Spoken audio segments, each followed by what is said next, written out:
kids, welcome to grade 10 economics class. In today's class we are going to discuss chapter number 4, globalization and the Indian economy, and today's session will be session number 4. So in this session we are going to discuss about foreign trade and integration of markets. For a long time foreign trade has been the main channel connecting countries. तो बहुत लंबे समय से जो foreign trade है वो एक main channel था, कंट्रीज़ को कनेक्ट करता था जो एक दूसरे से. तो सारी कंट्रीज़ के बीच में जो ट्रेड होता था उसी वजह से वो जो कंट्रीज़ थी वो कनेक्ट होती थी. अगर हम लोग पुराने टाइम में देखें तो this was the only reason जिससे वो एक दूसरे को कनेक्ट करते थे. In history, you would have read about the trade routes connecting India and South Asia to markets both in the East and West, and the extensive trade that took place along these routes. तो history में बच्चों आप लोगों ने पढ़ा होगा कि जो ट्रेड रूट्स थे जो कनेक्ट करते थे इंडिया एंड साउथ एशिया को, जो मार्केट्स थे बोथ ईस्ट एंड वेस्ट में, तो वहाँ से जो एक्सटेंसिव ट्रेड होता था अलॉन्ग दीज रूट्स, जो ये सारे रूट्स थे उसमें बहुत सारा ट्रेड होता था. इंडिया से कॉटन है, एंड देन ऑल्सो यहाँ पे जो स्पाइसेस हैं, कॉन्डिमेंट्स हैं, वो इंडिया से जाते थे. रॉ मटेरियल इंडिया से जाता था बेसिकली. एंड देन उधर से जो है वो कंप्लीट जो गुड्स होते थे, बने हुए गुड्स होते थे, वो वहाँ से इंडिया आते थे. तो दिस इज़ हाउ जो ट्रेड है वो बहुत पुराने ज़माने से, हिस्ट्री से हम लोग पढ़ रहे हैं कि हिस्ट्री के ज़माने से जो ट्रेड है वो होता जा रहा है डिफरेंट कंट्रीज से. So whatever best is available with some country that फिर दूसरी कंट्रीज़ में वही चीज़ें जाती हैं, एंड देन वहाँ पे जो बेस्ट होता है वो वहाँ से दूसरे कंट्रीज़ में जाता है. Also, you would remember that it was trading interests which attracted various trading companies such as the East India Company to India. तो ये भी आप लोगों को याद होगा कि ये जो बहुत सारी जो कंपनीज आई, जैसे ईस्ट इंडिया कंपनी आई इंडिया में, वो किस लिए आए कि उनको ट्रेडिंग इंटरेस्ट था, उसकी वजह से वो अट्रैक्ट हुए. वेरियस जो ट्रेडिंग कंपनीज थी वो डिफरेंट जगह गए बिकॉज उनको इंटरेस्ट था कि वो ट्रेड करें इन कंट्रीज से. And that is how they basically started East India Company. India आई to trade with India. Foreign trade creates an opportunity for the producers to reach beyond the domestic market, that is markets of their own countries. तो foreign trade जो होता है वो create करता है opportunities जो producer हैं उनके लिए, जिससे कि वो अपना जो उनका मार्केट है अपनी कंट्री में उससे बियॉन्ड कहीं वो रीच कर पाएँ. तो उसके लिए एक बहुत अच्छा ये फॉरेन ट्रेड जो है बहुत एक अच्छा मौका देता है उन लोगों को. एंड बच्चों, अगर आप लोग किसी को जानते हो उनकी फैक्ट्री, मोस्टली ऐसा होता है कि जो लोग बाहर अपना दूसरे कंट्रीज़ में सामान बेचते हैं तो वो एक्सक्लूसिवली उन्हीं के लिए फिर सामान बनाते हैं, फिर वो यहाँ के लिए नहीं बनाते हैं.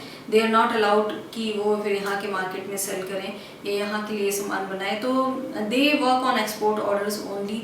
उनके लिए वही काम होता है. अगर आप दिल्ली में जाए तो वहाँ पे मार्केट्स में आप देखेंगे कि सूट्स हैं वो बन रहे हैं, एंड वो बन रहे हैं केवल एक्सक्लूसिवली इंडिया से बाहर जाने के लिए.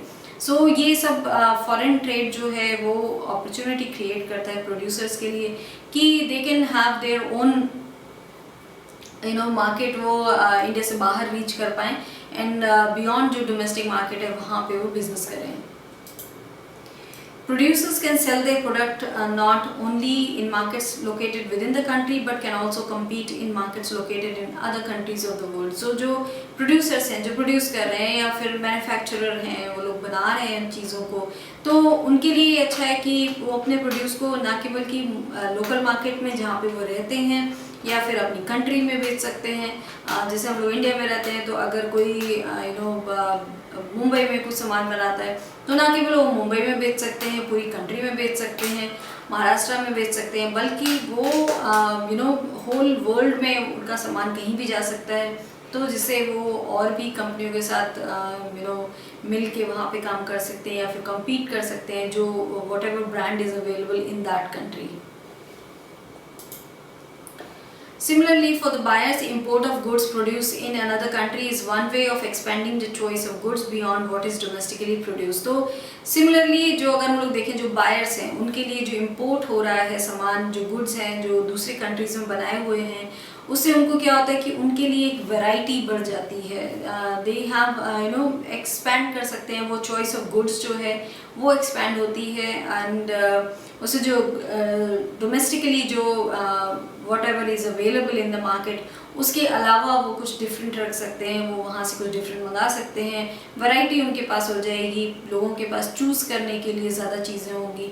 So this is what import में भी लोगों को इसीलिए फ़ायदा होता है कि at least they can have more variety of things available with them. In general, with the opening of trade, goods travel from one market to another. Choice of goods in the markets arises.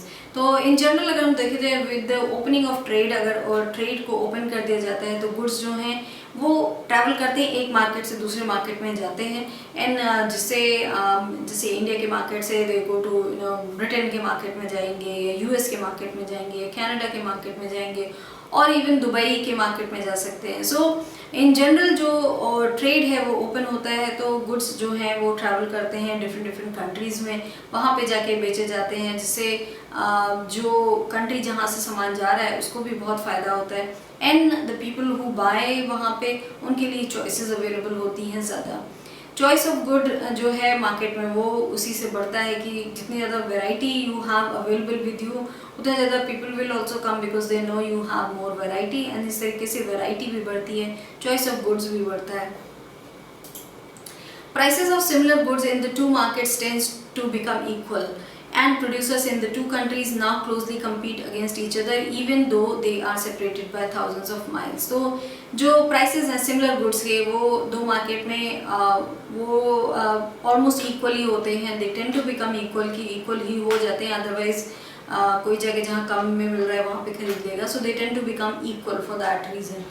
And जो producers हैं to countries में now वो लोग closely एक दूसरे के साथ compete कर सकते हैं कि जिससे अपनी क्वालिटी बढ़ाएं, क्वांटिटी बढ़ाएं, वो एक दूसरे से कम्पीट भी कर सकते हैं। एंड इवन दो जबकि वो separated in thousands of miles apart हों, फिर भी they can compete with each other quality में एंड क्वांटिटी में।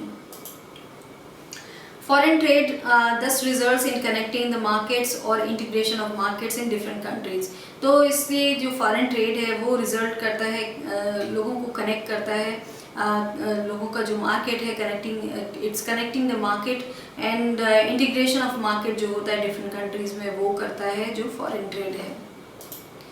So that's all that we have discussed in this session about foreign trade and किस तरीके से you can expand your choices if you have more things available। अगर आप India से बाहर से कोई चीज़ मंगाते हैं या कोई भी कंट्री बाहर से कोई चीज़ मंगाती है तो what happens, they have more choices available with them, जिससे consumers will be happy कि they are at least trying to have new things available in the market, and if you sell your thing then you make profit on that. So this is all that we have discussed in this session. Thank you.